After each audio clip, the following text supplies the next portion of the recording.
I'll give you the. Here's what I'm going to do. When I go 3, 2. It's hard to see, yeah. Can you see the fingers? Yeah. That means you got 3 more minutes, 2 more minutes, 1 more minute. Wrap it up. Wrap it up or just start talking? Wrap it up. And when I go down to 1, that means that we're going to try and do 10 minutes. So when we're halfway, I'll go 5. Okay? I'll try. All right. Whenever you're ready. Hey, happy New Year. What am I, fucking nuts? Welcome. Having coffee with Cullotta. Prescribe to this. All right? You hear what I said? Subscribe, prescribe, whatever it is. Do what you got to do. Wait a second. Let's change your hat. I got to change. Yeah, let's do a different hat. Okay.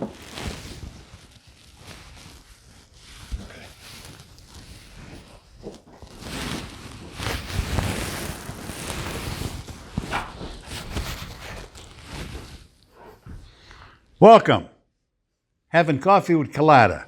Don't forget, subscribe, prescribe, whatever it is. Press that button on the screen. All right? Having coffee with Cullotta. You like my cups? Enjoy. I'll answer some questions right now. Yeah, I'm really drinking coffee. Yeah. All right. Cullotta, Cullotta, grab your favorite brew. Ask a question, he'll answer it for you. The mafia, the mafia, the mafia, the mafia. You better hit prescribe if you know what's good for you.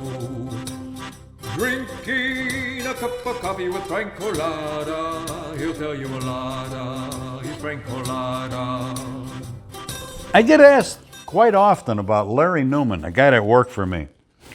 And I've repeated the story several times, but there's going to be several different things that I'm going to talk about now pertaining to Larry Neumann.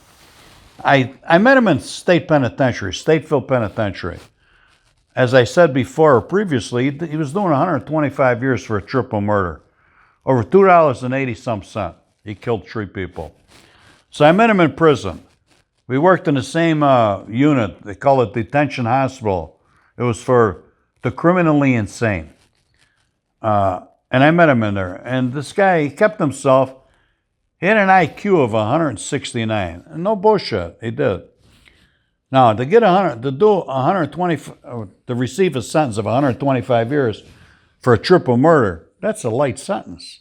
The guy only did 11 and a half years on it. They had a connection, his father, with the parole board. I don't know what the connection was, but to do that, he had to have a connection. Now, what can I tell you about Larry? Larry was a very, very dangerous, ruthless man. He was somebody that I would match up against anybody. I don't care who it was. In my heart, I believe he was the most dangerous man that walked the face of the earth. Now, maybe a stretch. I could tell you this, man, that Tony Spilotro once told me, whatever you do, Frankie, if you ever get mad at me, don't send the big guy after me, meaning Larry. We call him Lurch because it's something like in the Addams Family. This guy literally enjoyed killing people. I know an incident, and I testified on it. He killed the owner of a tavern and the guy's waitress. He drove all the way back to Chicago, to McHenry County, all because this guy that owned the tavern threw his ex-wife out of the tavern, Larry's ex-wife. And when Larry's ex-wife called him in Vegas to tell him what happened to her, he got crazy. And I said, what's the matter? And he explained that this guy that owned this tavern threw his wife out. I said, well, Larry, you're not even married to her no more. He said, well, it's disrespect to me. I'm going to go back there and kill him. I spent an hour and a half, 2 hours talking to this guy, believing in my heart that I convinced him not to do it, that if he'd done it, he could get in trouble. Because you need the okay to kill people. I mean, come on. So I thought I had convinced him. 3 weeks later, I had a witness that I had to put in hiding, because the guy was going to testify on my behalf on a trial I was on.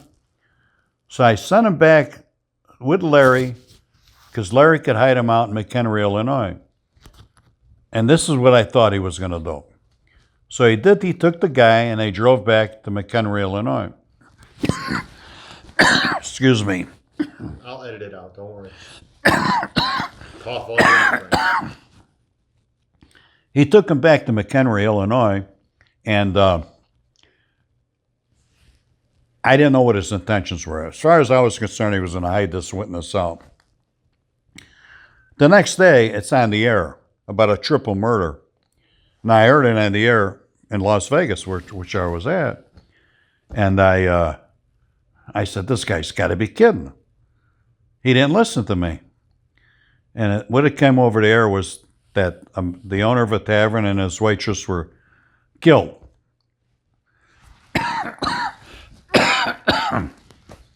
So when Larry returned back to Las Vegas, I took him on the side and I said, did you do that, Larry? What's the matter with you? You brought this kid Tommy with you. Was he in the car? Was he in the place with you? He said, no, I didn't even know what I'd done. I left him in the car. I says, and when you come out of the tavern after you kill these people, which you shouldn't have done, Larry, what in the hell's the matter with you? He said, well, I went in there and I started talking to the guy, and the more I talked to him, he said, it was like 5 o'clock in the morning. He had a 24-hour license. He said, I got madder, and some broad was sitting with him that works there. She was a waitress. He says, and I shot him in the fucking head. He says, and then the girl looked at me, she screamed, and I shot her. He said, what am I going to do? He said, I had to kill them both. I said, you shouldn't even kill one of them. He says, then I went in, he says, and I searched the joint. He says, and I found $6,000. I said, Jesus Christ. He said, but the guy showed me no respect. I said, so what'd you tell Tommy when you get in the car? He said, Tommy didn't say a word. I said, he was probably petrified. He probably figured what you were doing. I said, what'd you do with the gun? He said, I went by the river and dismantled it and threw it in the lake. He said, then I stashed Tommy out and I came back here. I said, Larry, that's a no-no, dude. Well, I testified on him on that to the McHenry County Police several times. I told them, I put it in my book. There's another book out about it called Killing in McHenry County. The kid's son was and the guy's son was about 8 years old at the time. And then he went to the Marine Corps, this kid, and they read my book, and then they put it together that Larry Neumann was the guy. The police never done nothing about it because it takes more than one person to talk about it in order to get an indictment. But I told it like it was. And, I mean, he should have never done it. The guy was married. The guy did have children. And so did the girl that was sitting there. She had her family. But this guy was ruthless, you know. And then there was another guy that he killed. The guy's name was Bob Brown. I testified him in that trial, and I got him a life in prison for that one. There was no reason that he should have killed this guy, Bob Brown. He went there to rob him. It was simple robbery. But no, he didn't. He went. Bob Brown did not know Larry Neumann. But when he went in that place, he took another guy with him, and he had a gun. But right next door to where this Bob Brown had his store, there was a illegal bookmaking operation going on. This guy Louis Tenuno owned it. So when Larry stuck up this Bob Brown, they put him down on the ground, and he tied him up with a hanger. Then he told this guy that was with him to hit him on the head with a vase. When the guy did it, it split open Bob Brown's head, but he was still alive. This is what they're telling, but this is what Larry was telling me. He grabbed a machete off the wall and hacked him to death and took a briefcase full of jewelry. When he came back to Vegas with the jewelry, I said, how did it go? Did the robbery go all right? He says, yeah, I ran into a little problem. I said, what do you mean you ran into a little problem? He said, well, I had to kill him. I said, what the fuck is the matter with you, man? What's the matter with you? He said, well, I don't want the guy to identify me. He says, you know, the guy, I heard, he says that the guy was being fronted with money and stuff, his operation for selling jewelry, to Ellen Dorfman, who was the Teamsters Pension Fund president. And I said, man, I don't know what we're going to do with this jewelry. If they start looking for it, they're going to come looking for me. I said, I'm going to have to find another city or state to sell it in. I said, but you should have never done that, Larry. I tell you, the guy was a fucking psychopath. He was a psychopath. You didn't want to get him mad. If you got him mad, you better leave the town. You better leave the state. You better leave the country. He's going to get you. Talk about the Goon Squad.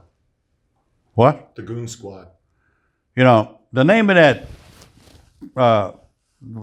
place we worked at was called Detention Hospital. They referred to us as the Goon Squad because there was like only 8 of us nurses up there.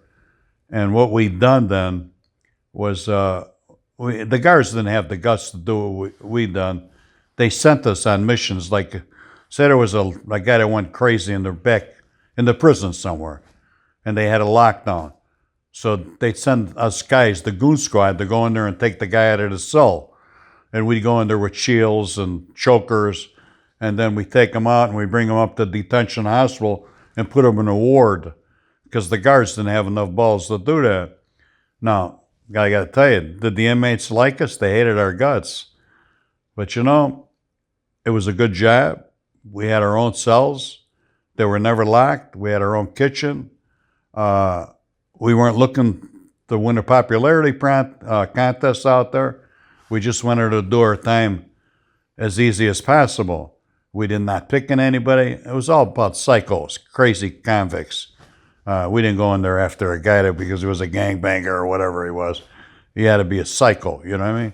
The guards didn't have the balls to go after it. So that's as much as I could say about Larry and detention hospital. What about him? I'll edit all that out. Don't worry. I need water. Here it is, here. See, I can't do too much longer. You want to do an outro on this thing? And just, Say what? You want to do an outro and wrap it? Yeah. Okay. We just need a, Because I'm going to keep on coughing. Yeah, that's fine. Go ahead. All right. So sit back. So you're back in frame. Okay. So hold on. Who asked about Larry Neumann? And this way you can say their name. You want to just say, hey, Tia? Tia? Yeah, hey, Tia. I hope that answered your question about Larry. Right. Okay? Hey, Tia. I hope I answered your question about Larry. Did that scare you, Tia? You don't have to worry about meeting him. He died in the state penitentiary.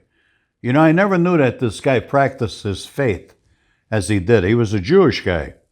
And he died with that little, he requested that little, what do you call it, yarmulke on the back of his head. He's buried in the cemetery. They call it Potter's Field, I guess, in Stateville Penitentiary. It's probably still there because that's where they bury people that they have no families left and stuff like that. Anyway, Tia, I hope you enjoyed that. And best I could do for you, sweetie. Enjoy. Subscribe. Whatever the frick you do, do it. Thank you. Have a good day. Thanks for watching this video, everyone. Please be sure to visit frankcullotta.com for coffee cups and t-shirts. Also, hit the like button, share this video. Oh, and don't forget to hit that prescribe button, that's subscribe. I found go. I hope you enjoyed yourself. God bless.